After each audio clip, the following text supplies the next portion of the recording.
Letter 4. April 29th. Shu. Last night I went with White Whale to the Centre Pompidou to see Angelopoulos, the traveling players.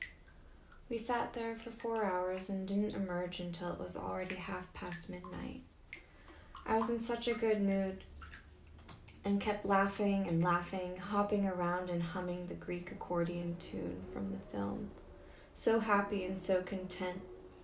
It was the first time I'd seen White Whale since Bunny's death. Seeing me this happy, White Whale thought something was wrong with me.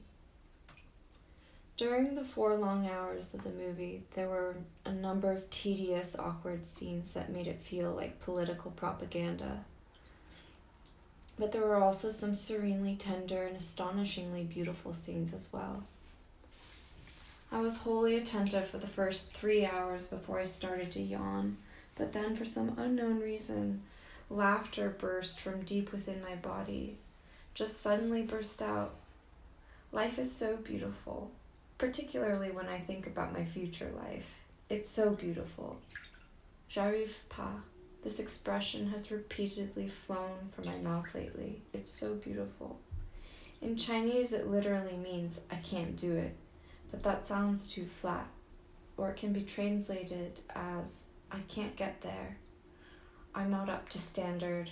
I've failed. I remember Ya Yuan once sent me a newspaper clipping on the benefits of being defective.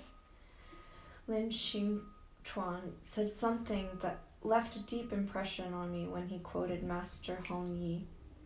I hope that I will fail in my endeavors, because when things don't turn out, the failure shames me into realizing my moral defects.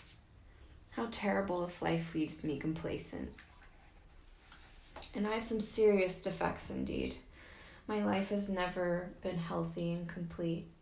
It has some serious flaws, just like this film. 26 years diffused with memories of failure and incompetence. Several moments I just wanted to escape forever. But do these failures matter? My 26-year-old self is simply one big j'arrive pas. The film is Angelopoulos' second, shot in 1975, 7 years after his first. After that, in 1988, he made Landscape in the Mist. By this time, he was perhaps the second best director in the world. And in 1991, he made The Suspended Step of the Stork. This film is what made him my personal god, without equal. Tarkovsky was already dead by then. This year, 1995, he'll release his latest film, Ulysses Gaze. It was the last of 100 films in the Greek Film Festival at the Centre Pompidou and premieres on July 22nd. I go crazy with excitement just thinking about seeing this film. We shouldn't have waited until The Suspended Step of the Stork to appreciate his exceptional vision. Rather, we should have recognized the enduring presence of a certain quality in his work, even when it was still awkward and rarely screened. Whether it was 16 years ago or 4 years ago, I love this artist precisely because I recognize this unfinished quality of his. And so this film, which White Whale found clumsy and inferior, is to me as satisfying and joyous as any of his other films. I can't explain the difference between loving a film and loving its director. Someone might mistake this for blind adultery. I suppose I'm being ridiculous, but it's difficult for me to put into words. There's no other way for me to draw near to him or pay homage to him besides my writing. There are 8 of Angelopoulos' other films screening, and I won't miss a single one. In addition to the closing film, I plan to see the others by May. The Suspended Step of the Stork I can watch again the day before my birthday. The accordion music is so joyous that I just want to keep singing and singing along with it. I'm a total nutcase, aren't I? Letter 6, May 1st. Life has suddenly become overcrowded. Too many people I can care for are swarming in and filling up my chest. Too many things I want to do are rushing headlong into my new life for reasons unknown to me. All of a sudden, my new life is like a field overgrown with strange flowers and exotic grasses, or the shimmering starry sky of my unbridled imagination. A reminiscence. So many people I've loved are reappearing after a long absence. Yang has tracked me down and made a place for me in her life. For the first time in a long while, I feel like my family understands me and can console me. I feel like I've returned to their warm embrace. My eldest sister has been the one who has sustained me through time. Not only do I completely trust her now, but I tell her everything about my life. On the evening of March 13th, I cried and told her, "Sister, for years other people have been hurting me, and I can't take it anymore. My spirit is decaying. Sister, I'm so lonely. I've done my best to live as others want me to, but this time it's serious. I'm afraid I could die at any moment.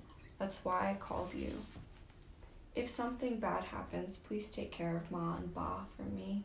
She wept silently, saying, "You're not alone. People may hurt you or reject you, but you can always come home. You've still got us. If anything bad ever happened to you, how could I tell Ma and Ba? How could they bear it? All I know is that my little sister has always been brave. She has chosen her path and will step bravely forward." After that phone call, she called me several more times. Once, 3 days after Bunny's death, she happened to call again when she offered me the encouragement I most needed. On March 13th, I also called my mother to tell her I wouldn't be able to complete my studies and that I would be suspended from school.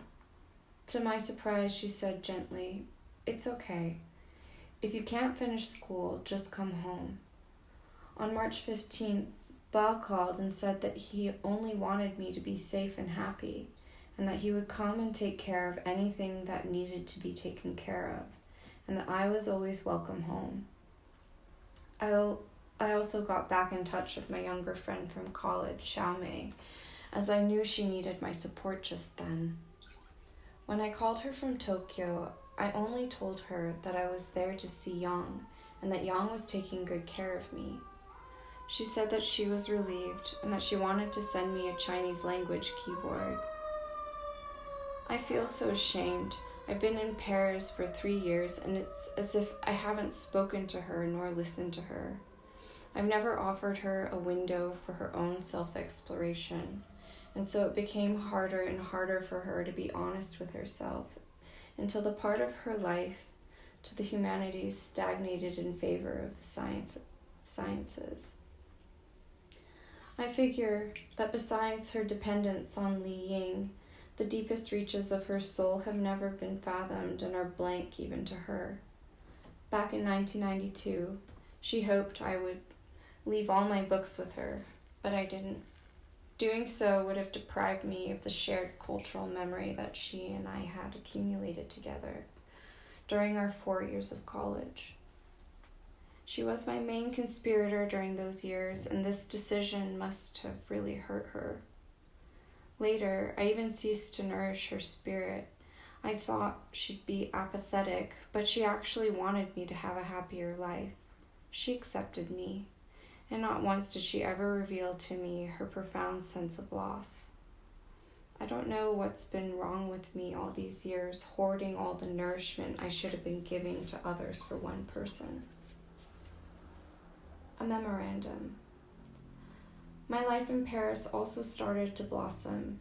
Even Shu Ren, who had always refused to open up to me and had disappeared for such a long time after moving, dropped by to say he'd enjoyed reading my first novel. This is the second person to tell me this recently. The other is an editor at my publishing house. Strange to realize that the book could provide some solace to others. Shu Ren liked the book so much that he even bought my earlier short stories. Though he couldn't get through them, I told him the new novel I was writing was an even better novel, and that another collection of stories would come out soon. I told him not to bother with the stories and that I'd give him a copy of the new novel. We also made a plan to meet at his new place on Friday. I'm looking forward to learning more about him and what he really thinks about my novel. Maybe one day he could be my number 2 fan after Wang Wang. An archive. For dinner Sunday, Qing Jin took me to a seafood restaurant called Le Crier, Street Peddler. She asked me, why bother writing to someone who doesn't deserve your love? Maybe it has nothing to do with the other person, but is for my own love. Qing Jin, you know marriage is more than just a certificate or a ritual. It's a kind of commitment to oneself. Yes, I agree, but you realize this person is not worthy of your love anymore. I know. Then what can she offer you? There's nothing she can offer me. It was my last chance to see Qing Jin. I'd returned from Tokyo, but on May 10th she would fly back to Taiwan for work and also see her son and daughter. At the end of June, she would return to France and move into her new apartment. We had spent many nights talking candidly and were totally at ease with each other. A week earlier, she sent me a letter, but I put off sending her my reply until yesterday, Sunday. Qing Jin's feelings for me could not be more obvious. I only needed to respond. We talked until midnight, and then I saw her home, but we didn't kiss goodnight or say anything that would take it further. But my sense was that, like Chuan Chuan, she could love me without regret or complaint. The streets glowed with lights on the taxi ride home. I think I was in Strasbourg when I prayed for a woman who could really love me, and now she had miraculously appeared. As I thought back to her mysterious appearance a few weeks ago to now, I still wasn't sure if I could truly love her or not, but I was sure she was the first woman in years of stumbling around who could be right for me. I didn't tell her I was waiting for her to return from Taipei, nor did I reveal any sign that I might change the nature of our relationship when she returned. I'd been trying to persuade her that my desires could never transform instantaneously. I behaved like a self-righteous friend. My reserve led her to mistakenly believe that I was sensitive about her age, that my feelings for Yang and for Shu had to do with their youthful female bodies. I dropped so many hints that she was wrong in thinking the situation hopeless and the obstacles insurmountable, though she's also listened to way too many monologues about my love for Shu. Facing the tombstone of my love, she was at a loss, but not everything I said was true. She would be a pretty good match for me, and it's impossible I could fall in love with her. Age and physique don't matter to me. What I need is time. I need time to be sure that my love and desire can never harm her the way I harm Chuan Chuan. She has no clue what a huge blessing it would be if I could fall in love with her, for I've never encountered many of her qualities in other women I've been involved with, and yet she could still love me. She has not stood in my sorry shoes and cannot know that my troubles result from what's missing in these younger women. Maybe what's missing in them can only be found when they reach Qing Jin's age. Though not many people who have lived a life as rich and as full as Qing Jin's can later shake off all the bewildering and oppressive chains of the secular world and emerge on her own wings, unscathed, with a crystal clear perception of what's real. She isn't aware that her spirit is precisely what I need. I never found it anywhere else, and it's much more important than age or physique. Qing Jin asked me what kind of woman I was looking for, and I said one whom I can really love, and one who equally loves me through whatever adversities. All others need not apply, she smiled. She acted so humbly toward me, not because she was self-conscious about her body and age, but because she admired my spiritual concerns and creative gifts. I was really touched by her admiration and her appreciation of these things that must have grown out of her own rich life experiences with other people. Her values a sum of all her experiences, but she doesn't realize that she doesn't have to act with such humility. I could only tell her in a letter, I want you to be proud of yourself and to thrive. Chin up and chest out. What I didn't tell her, however, was that if I could eventually love her, my love could let her more fully experience her own self-worth and ignite within her an unknown part of herself. I would make her understand that nobody who loves her would fail to love her body or abandon her because of her age. Just thinking about it pains me that a woman like her could be branded and bound by such a profound sense of inferiority. She doesn't believe that real love will have any effect on these things, but I do. I've already had a love that purifies everything. Real love isn't something directed at a particular individual. It's a kind of inner capacity. It's something that must already dwell within oneself. I told Chinjin that I planned to visit Greece alone after my thesis was finished. She wanted me to write more slowly so that she could come with me when she returned from Taiwan. She had always wanted to travel around Europe with me. I said okay. We also agreed to visit Duvel-Trouville one weekend in July. It was a place where she and her French husband used to spend most weekends. I'd been to the beach there twice. She had bought a 250,000 franc sailboat for her husband and had a sailing license herself. She said that she would teach me how to sail, that we'd walk on the beach all night, and that she was the ultimate tour guide. But she couldn't know that I was biding my time, waiting for the coming 2 months, preparing for her, preparing to reincarnate into my new identity as Zoe. In July, I want to present her with a Zoe who smokes cigarettes, who has long hair, who rides a bicycle, who's immersed in learning the violin, who has returned to the novel and who is writing poetry regularly, who stays locked in the office to finish the thesis, whose French is catching up with hers, whose social life is busy, who has a light, easygoing personality, a Zoe who is handsome and beautiful. She couldn't know that I was yearning to learn from her, a teacher and a leader in work as in life. She couldn't know that once I gave her my soul, I would love her body passionately too, which was precisely my greatest secret I couldn't bring myself to say out loud. And on the beach at night in Duvel-Trouville, if my reincarnation was a success, she wouldn't see my kiss coming.